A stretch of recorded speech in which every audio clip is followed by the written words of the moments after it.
Hindu calendar অনুসারে বসন্ত পঞ্চমী প্রত্যেক বছর মাঘ মাসের শুক্লপক্ষের পঞ্চমী তিথিতে পালিত হয়। সরস্বতী পুজো হলো বিদ্যা ও সঙ্গীতের দেবী সরস্বতীর আরাধনাকে কেন্দ্র করে একটি অন্যতম প্রধান হিন্দু উৎসব। তবে সরস্বতী পুজোর সঙ্গে যে দুটি রীতি ওতপ্রোতভাবে জড়িত তার একটি হলো সরস্বতী পুজোর আগে কুল না খাওয়া এবং অপরটি হলো সরস্বতী পুজোর দিন হলুদ মাখার রীতি। কিন্তু কেন এমন রীতির প্রচলন হলো তা আমাদের বেশিরভাগ মানুষেরই অজানা। তাই তো আজ আমি তোমাদের সাথে শেয়ার করব সেই প্রাচীন কাল থেকে কেন এমন রীতি মানা হয়ে থাকে। তার আগে আমার সকল দর্শক বন্ধুদের একটি ছোট্ট অনুরোধ করব, ভিডিওটিতে একটি লাইক দিয়ে এবং চ্যানেলটিকে সাবস্ক্রাইব করার জন্য। আর আমার সকল দর্শক বন্ধুদের অনেক অনেক স্বাগত জানিয়ে আজকের ভিডিও শুরু করছি। সবার প্রথমে বলি, সরস্বতী পুজোর আগের দিন পর্যন্ত কুল না খাওয়ার কারণ। বিদ্যা দেবী সরস্বতী, আর এই দিনটার জন্য বছর ধরে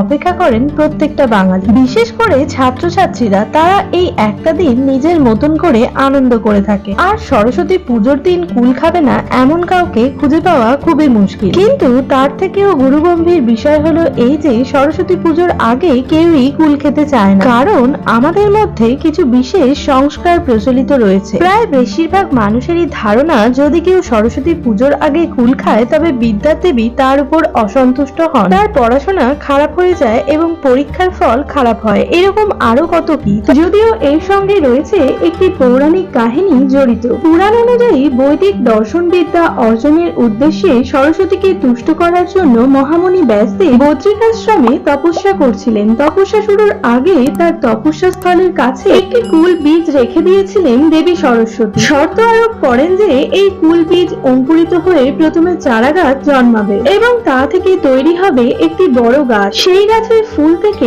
নতুন কুলের সৃষ্টি হবে। সেই কুল পেকে যেদিন ব্যাসদেবের মাথায় পড়বে সেই দিন তার তপস্যা পূর্ণ হবে। তখনই প্রসন্ন হবেন দেবী সরস্বতী। দেবীর এই শর্তে রাজি হয়ে ব্যাসদেব তার তপস্যা শুরু করেছিলেন। কয়েক বছর অতিক্রান্ত হওয়ার পর সেই বীজ থেকে কুল গাছ তৈরি হয় এবং তাতে নতুন কুল ধরে। একদিন সেই কুল পেকে ব্যাসদেবের মাথায় পড়ে। এরপরই ব্যাসদেব বুঝতে পারেন যে দেবী তার প্রতি সন্তুষ্ট এবং তার তপস্যা পূর্ণ হয়েছে। সেই দিনটি ছিল বসন্ত শুক্ল পঞ্চমী তিথি। সেই দিনই বেদমাতা সরস্বতীকে কুল নিবেদন করে তার পুজো করে ব্রহ্মসূত্র রচনা শুরু করেন ব্যাসদেব। মনে করা হয় এই বসন্ত শুক্ল পঞ্চমী দেবী সরস্বতী তুষ্ট হয়েছিলেন। তাই সরস্বতী পুজোর প্রধান ফলই হলো কুল। কুল নিবেদন না করে দেবীর পুজো সম্পন্ন হয় না। আর এই কারণেই সরস্বতী পুজোর আগে পর্যন্ত কুল খাওয়া থেকে বিরত থাকি আমরা সকলেই। সেই কারণে শ্রী পঞ্চমী বা বসন্ত পঞ্চমীর দিন দেবী সরস্বতীকে কুল নিবেদন করার পরই তা খাওয়ার রীতি প্রচলিত।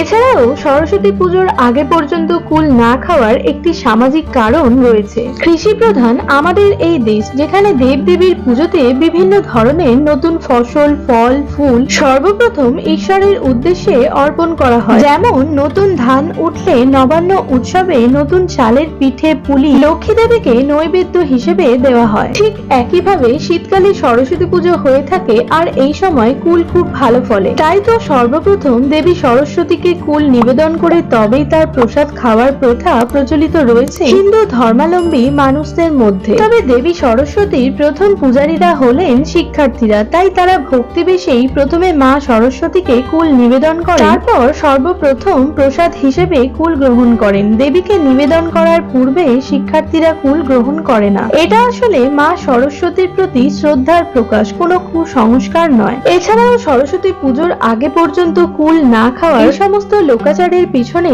একটি বৈজ্ঞানিক এবং স্বাস্থ্যগত কারণও রয়েছে। শীতের অবসান ও বসন্তের শুরুতে এই সন্ধিক্ষণেই সরস্বতী পুজো অনুষ্ঠিত হয়। সরস্বতী পুজোর সময়ই কুল পাকা শুরু করে। তার আগে কুল কাঁচা বা কষযুক্ত থাকে। কাঁচা বা কষযুক্ত কুল খেলে শরীরের ক্ষতি হতে পারে, পেটের গোলমাল হওয়ার আশঙ্কা থাকে। সেই কারণেই সরস্বতী পুজোর আগে কুল খেতে নিষেধ করা হয়। বসন্ত পঞ্চমীর আরো একটি গুরুত্বপূর্ণ রীতি হলো সরস্বতী পুজোর দিন হলুদ মাখা। সরস্বতী পুজোর দিন সকালে হলুদ মাখা কিন্তু এক প্রকার রীতির আওতায় পড়ে। কিন্তু কেন এই সরস্বতী পুজোর দিনই হলুদ মাখার নিয়ম তা জানেন কি? মনে করা হয় কাঁচা হলুদ আমাদের দেহের শুদ্ধিকরণ ঘটায় এবং শরীরে কোনো রকম সংক্রমিত রোগ বা জীবাণু বাসা বাঁধলে হলুদের এই মিশ্রণ রক্ষা কবচ হিসেবে কাজ করে। হলুদ আমাদের শরীরের গভীর অনেক ক্ষতকেও নির্মূল করতে সক্ষম। কাঁচা হলুদ বাটা মাখার পেছনে পেছনে লুকিয়ে রয়েছে শরীরশাস্ত্রের অনেক লুকোনো তথ্য। হলুদের মধ্যে রয়েছে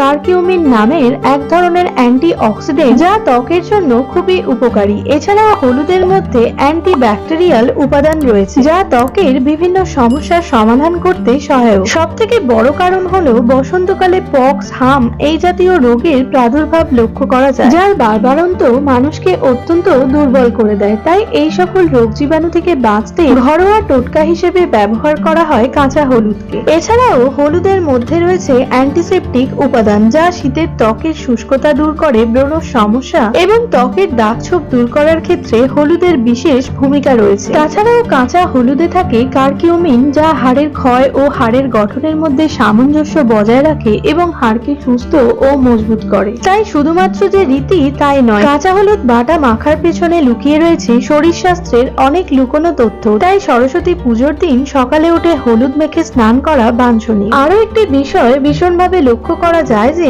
পলাশপ্রিয়া সরস্বতীর সঙ্গে হলুদ রং ওতপ্রোতভাবে জড়িত। মা সরস্বতীর পুজোর সময় হলুদ ফুলও দেওয়া হয়, তবে এ কিন্তু নিছকই নিয়ম নয়। এমনটা বিশ্বাস করা হয় যে বসন্ত পঞ্চমীতে হলুদ কাপড় পরা এবং পুজোয় হলুদ জিনিস ব্যবহার করা অত্যন্ত শুভ। তাই আসুন জেনে নেওয়া যাক বসন্ত পঞ্চমীর দিনে হলুদ রঙের এত বিশেষ গুরুত্ব কেন। শাস্ত্রে বলা হয়েছে যে হলুদ রং সুখ, শান্তি দেয় এবং মানসিক চাপও দূর করে। হিন্দু ধর্মে হলুদ রঙের গুরুত্ব কিন্তু অনেকটাই, কারণ হিন্দু ধর্মে হলুদ রঙকে অত্যন্ত শুভ বলে মনে করা হয়। হলুদ ফুল দিয়ে ঘর সাজানো ভালো বলে মনে করা হয়, এতে ইতিবাচক শক্তিরও প্রভাব বাড়ে। এছাড়াও সুখ ও সমৃদ্ধির জন্য মা সরস্বতীকে হলুদ রঙের ফুল নিবেদন করা উচিত। একই সাথে বৈজ্ঞানিক ভাবেও হলুদ রঙকে বিশেষ বিবেচনা করা হয়েছে, কারণ হলুদ রং মানসিক চাপ দূর করে মনে শান্তি আনে। এর পাশাপাশি হলুদ রং আত্মবিশ্বাস বাড়াতেও বিবেচিত হয়, যা সুখ সমৃদ্ধি বৃদ্ধি করতে এবং ঘরে ইতিবাচক শক্তির প্রভাব ঘটাতে অনেকটাই সাহায্য করে। আর বন্ধুরা,